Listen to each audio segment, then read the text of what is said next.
Everyone, this is Aditya Shangarani. I'm an internet lawman. So today's topic is what is habeas corpus.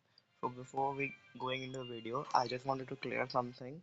Corpus is a type of writ in which we can file a writ for if any person is illegal detained. By this writ, we can also release that. Okay. Before the going into the video, I just want to clear the right is a thing which protects our fundamental rights, and uh, and it is very important because before if we are not protecting our fundamental right, so we can't get the justice, we can't maintain the equilibrium of justice and as well as liberty. So let's start today's video. In this video, we're going to cover about introduction. We're going to cover introduction, meaning, background, and types of offences, and an objective, and who can file the writ, and important case laws also. Okay, so let's go into the video. Okay, what is introduction? In simple words, habeas corpus is a legal order which issued by the court. It tells the government or any authority to produce a person who is detained in imprisoned before the court of law so that the court can check whether its detention is lawful or illegal. So पहले ये समझते हैं in simple words में habeas corpus is a legal order, वो एक तरह का legal order है जो कोर्ट के थ्रू इशू किया जाता है और ये बताता है गवर्नमेंट को और एनी अथॉरिटी को कि टू प्रोड्यूस का मतलब है कि उसे सामने लेके आओ और उस पर्सन को सामने लेके आओ जिसको डिटेन किया गया है बिफोर द कोर्ट, मतलब कोर्ट में लाने से पहले उसे जेल में डाल दिया गया है। ठीक है। और अब आपको ये लग रहा होगा कि कोर्ट में लाने से पहले जेल में कैसे डाल सकते हैं, विदाउट उन्हें कोई जजमेंट के बिना जेल में कैसे डाल दिया गया, तो वो भी मैं क्लियर करूंगा, तो don't worry about it. Without सिर्फ कोर्ट बोलता है कि मैं इसे चेक करूंगा कि ये डिटेंशन जो है उसे जो बंदी बना के रखा गया है वो इनलीगल है या फिर लीगल है। ठीक है। If court finds that the person is unlawfully detained, it can order for their immediate release. The court will be pass an order which is going to be in immediate release हो जाएगा अगर वो unlawful detain है। आपको ये लग रहा होगा कि ये जो है ये habeas corpus लाइफ में क्यों आया है, ये मतलब habeas corpus आया क्यों है। सो habeas corpus का आने का मेन रीज़न ये है कि बहुत सारे लोग जो पुलिस होते हैं वो करप्शन के कारण अनलॉफुली डिटेन करते हैं लोगों को, तो उस चीज़ों को रोकने के लिए या फिर कोई इंसान है जिसको अनलॉफुली उठा के लेके चला गया है पुलिस, और due to corruption in India, it's very common in India कि अगर आपको कोई अनलॉफुली उठा के लेके जाए और जेल में बंद कर दिया जाए विदाउट एनी ऑफेंसेस। ओके, तो अभी मैं बताता हूँ कि इसमें क्या है कि the court find that the person is unlawfully detain, it can pass order, वो एक ऑर्डर पास करेगा जिससे आपको तुरंत से कोर्ट चेक करेगी कि ये अनलॉफुली डिटेन है, तो एक ऑर्डर पास होता है, फिर वहाँ से वो जो भी इंसान या फिर जो कोई भी व्यक्ति है वो वहाँ से रिलीज हो जाएगा। तो बेसिकली इन शॉर्ट में हम लोग समझते हैं ताकि आपके माइंड में ये स्टक रह जाए, ताकि आपको याद रह जाए, और ये काफ़ी इंपॉर्टेंट भी है। तो habeas corpus is a remedy against illegal detention and ensuring that no one can uh, deceive their freedom without a proper legal reason। कोई कोई भी अगर ये क्या करता है ना, ये अगेंस्ट इंश्योर करता है कि इलीगल डिटेंशन ना हो और किसी का भी फ्रीडम किसी के कारण क्या बोलते हैं वो फ्रीडम का राइट टू फ्रीडम का राइट जो है वो वॉलेट ना हो, और आर्टिकल 21 भी वॉलेट ना हो जिसमें हमारे right to liberty and right to life के बारे में बात किया जाता है। तो हम लोग इसे और भी डीप में पढ़ेंगे, तो डोंट वरी अबाउट इट। आपको एक अच्छा सा एनालिसिस और एक ओवरव्यू प्रॉपर आपको मिल जाएगा कि आखिर ये habeas corpus है क्या। तो let's move into the next video, let's move into the next slide. So, what is habeas corpus, guys? habeas corpus is a Latin word which means to have a body, मतलब कोई to have a body मतलब किसी body को to produce the body. It's a type of writ is which most commonly used in our day-to-day life, which issued by a Supreme Court and High Court of India. देखो सबसे पहली बात ना, जितने जितने भी रीट्स होते हैं वो सुप्रीम कोर्ट और हाई कोर्ट ही इशू कर सकते हैं, ठीक है। और ये बहुत कॉमन है, जैसे मैंने लिखा है, इट्स हेबियस कॉर्पस है Latin word which means to have a body, मतलब कोई भी बॉडी। इफ अ पर्सन अगर कोई अनलॉफुली डिटेन है तो उसको लेके कोर्ट में आना, to have a body to produce in the court, इसका मतलब यही होता है। So let's move in the next slide. I think यहाँ पे हम लोग पढ़ेंगे इसका कॉन्स्टिट्यूशनल डिस्ट्रीब्यूशन क्या है।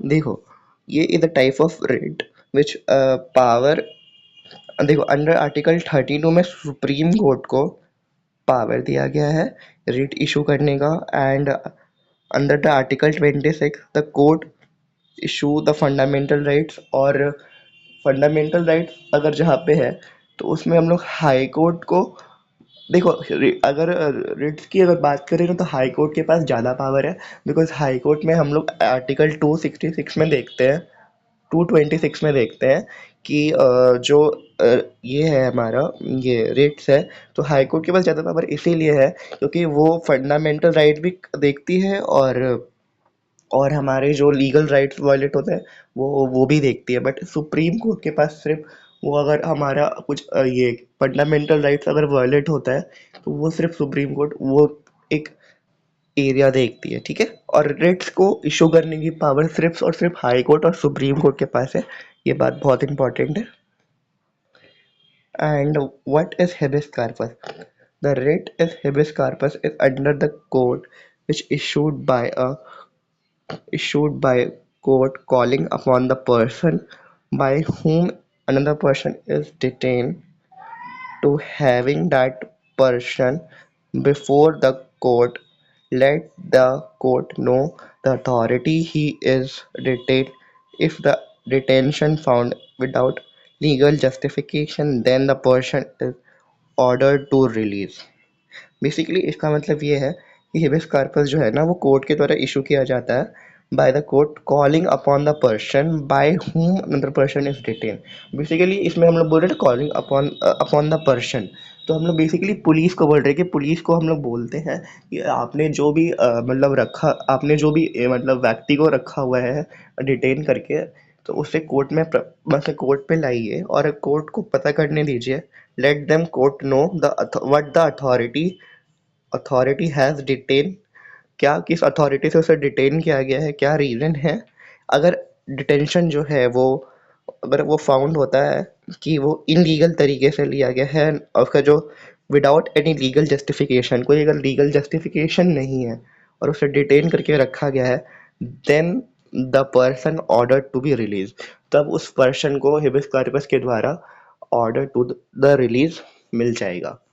सो आई होप आप क्लियर होंगे। ये इंपॉर्टेंट इसलिए है, देखो क्या होता है ना, कई कई बार ऐसा होता है कि आपको पुलिस जो होती है वो उठा के लेके चली जाती है।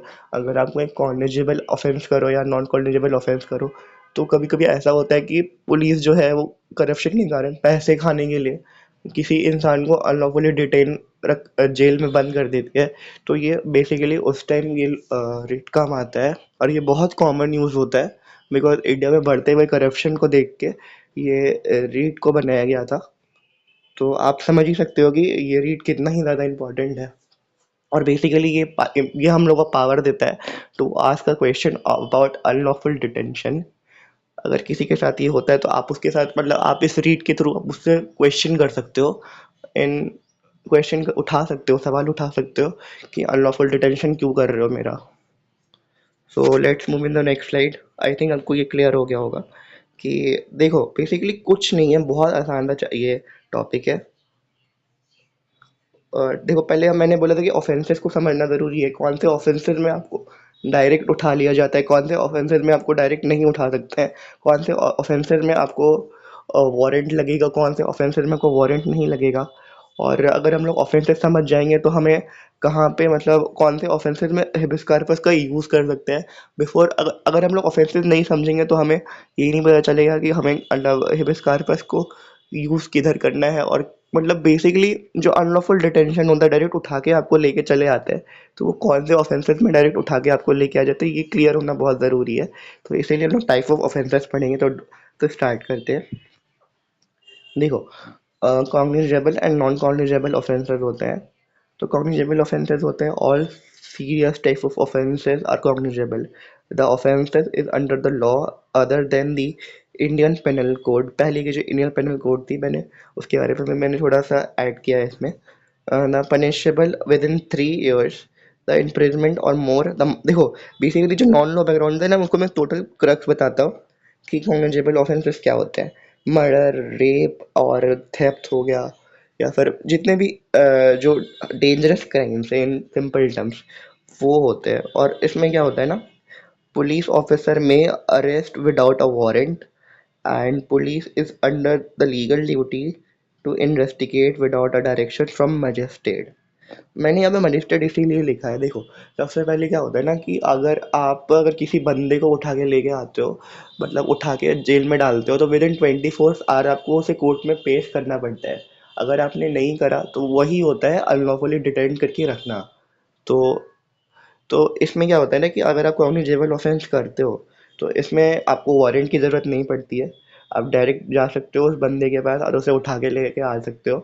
नहीं तो आपको बाकी अगर नॉन कॉग्निजेबल ऑफेंसेस में ये आपको वारंट की ज़रूरत पड़ती है, जिसके कारण आप वारंट इशू कराते हो बाय अ मजिस्ट्रेट। और आपके पास पावर उस टाइम होता है कि आप अगर कोई cognizable offence non cognizable offence करता है तो आपको वारंट लेके जाना पड़ता है, ठीक है। और अभी हम लोग कॉग्निजेबल ऑफेंस के बारे में पढ़ रहे थे। तो cognizable offences are considered public wrong there for the prosecution of the state is left under initiative effort of state. Basically ये जो कॉग्निजेबल ऑफेंस होता है वो बहुत ही लार्ज, जैसे कि अगर कोई केस बनता है तो वो स्टेट वर्सेस का केस बनता है और ये एक तरह का पब्लिक रॉन्ग होता है। It's not a private wrong, ठीक है। ओके, नॉन कॉग्निजेबल ऑफेंस उसको बोलते हैं cognizable. Non cognizable offences is the less serious and those punishable less than 3 years and fine accordance of the avoid service of someone giving a false information about public officer. अगर मान लो अगर आपको police में station लेके गए और वहाँ पे तुमने जो पुलिस को है वो मतलब जो इन्फॉर्मेशन बताई है वो इन्फॉर्मेशन गलत है, वो फॉल्स इन्फॉर्मेशन आपने अगर दे दी, तो वो भी एक तरह का आपका नॉन कॉग्निजेबल ऑफेंस होता है। So the police have no authority to arrest without a warrant. तो पुलिस के पास कोई अथॉरिटी नहीं है, अगर नॉन कम्युनिकेबल ऑफेंस करते हो तो वो विदाउट वारंट आपको नहीं उठा सकती है। तो अगर आपके पास कभी भी मान लो अगर पुलिस आती है इन रियल लाइफ, तो पहले आपको ये नहीं पूछना है कि मैंने कम्युनिकेबल ऑफेंस करा है या फिर नहीं करा है। Firstly you have to ask the warrant. अगर फिर आपको अगर अगर उसके पास वारंट है तभी आपको अरेस्ट करेगा, अगर नहीं है तो आप फिर उनसे पूछोगे कि कॉग्निजेबल ऑफेंस है या नहीं है। तो ये डिफरेंस होता है कॉग्निजेबल ऑफेंस और नॉन कॉग्निजेबल ऑफेंसेस में। तो अगर नॉन कॉग्निजेबल ऑफेंस होता है तो उसमें आपको वारंट की ज़रूरत पड़ती है। And police have neither duty और not power to investigate in such offences without authority is given by a magistrate. Magistrate से पावर लेना पड़ता है अगर आपको इन्वेस्टिगेट करना पड़े नॉन कॉग्निजेबल ऑफेंसेस में, बिकॉज ये लेस सीरियस होता है। तो आप किसी के घर में जाके ऐसे तुरंत से इंटेरोगेट नहीं कर सकते। और कॉग्निजेबल ऑफेंसेस होती हैं बहुत ज़्यादा सीरियस होती हैं। तो police have that power to indemnify and to investigate that thing, okay? Non-controllable offenses are offenses is considered private wrongs. Therefore, the prosecution of the offender is left in initiative in efforts of private person. Okay, so let's move in the next slide. Objective क्या है? The writ habeas corpus is not for the use of punishment. Okay, ये जो है ना ये punishment के लिए basically नहीं यूज किया गया था। It's use when the person is unlawfully detained and the with the no any without any legal justification। unlawfully detained किया and with कोई भी ऐसा मान लो लीगल जस्टिफिकेशन नहीं है, the person is detain, this writ gives to power to raise a question upon unlawful detention or have a power to release that person from that in from that prison. Okay, prison से आपको निकालने की chances है कि अगर आप ये read को चांसेस क्या, ये आपके पास पावर वही देता है कि आप अनलॉफुली डिटेंशन में सवाल उठा पाओ. तो I hope you will clear this slide. अब मैं आगे बढ़ता हूँ. Moving to the next slide guys. देखो मेन ऑब्जेक्टिव क्या होता है ना. Main objective to ensure this writ ensure this writ is not a punishment और object to provide quick remedy to the release unlawful detention to a person.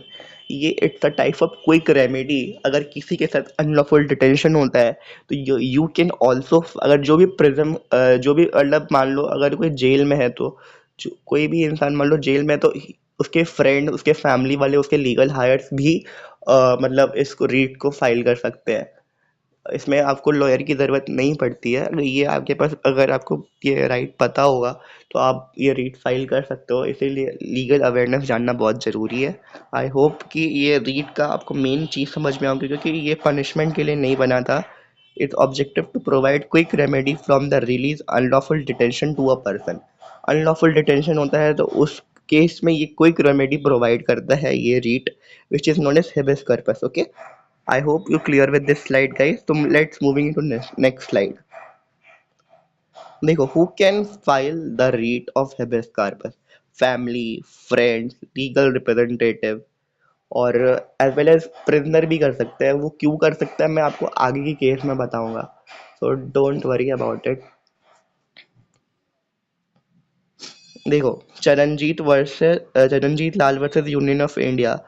The Union of India court held application for habeas corpus can be issued by the any person behalf of that prisoner, and prisoner can also file this habeas corpus. The new thing introduced the the well suo moto is somehow is court know the person was innocent, and court automatically begin the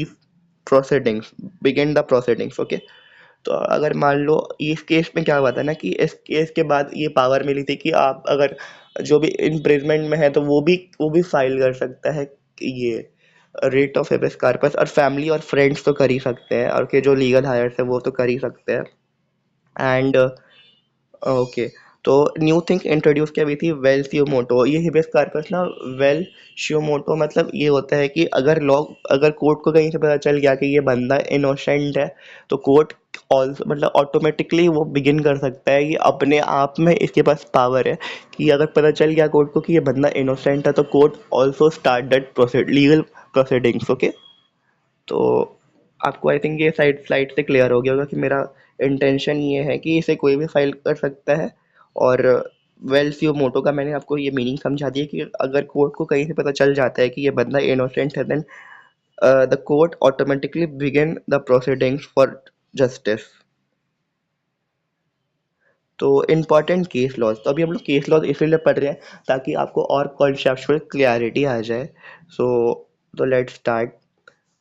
the Supreme court held rural versus Shah. तो ये case law है which is rural versus Shah state of Bihar, which is one of my favourite case law जो मैंने आपको पिछले video में भी बताया था.